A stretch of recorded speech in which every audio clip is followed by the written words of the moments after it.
ہوتی ہے نواز شریف اور عمران خان کے درمیان ٹیلی فون پر جو بڑی سیکرٹ رکھی گئی ہے. اسی وجہ سے آپ دیکھ سکتے ہیں کہ علیمہ خان کو بھی نہیں ملایا جا رہا اور بتایا جا رہا ہے خان صاحب کو کہ آپ نے یہ بات کسی اور سے نہیں کرنی جی, ہم آپ کے ساتھ مذاکرات کر رہے ہیں, ہم چاہتے ہیں کہ آپ اور حکومت ایک پیج پر آ جائیں, اس کے بعد پھر جناب اسٹیبلشمنٹ بھی آپ کے ساتھ بیٹھ کر بات کرنے کو تیار ہے. مگر خان صاحب نے ٹھوک کر جواب دے دیا, انہوں نے بولا کہ ہو ہی نہیں سکتا, میں نہ تو نواز شریف سے بات کرنا چاہتا تھا اور نہ ہی مجھے نواز شریف کی جو آفرز ہیں وہ قبول ہیں.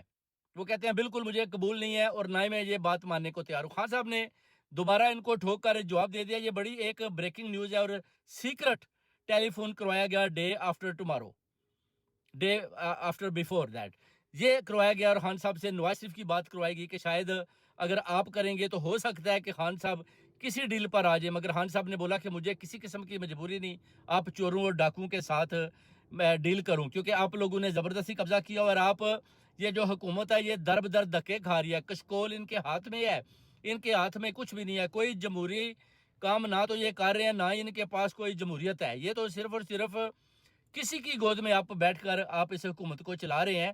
عوام قوم اوورسیز کمیونٹی تو آپ کے ساتھ ہے ہی نہیں.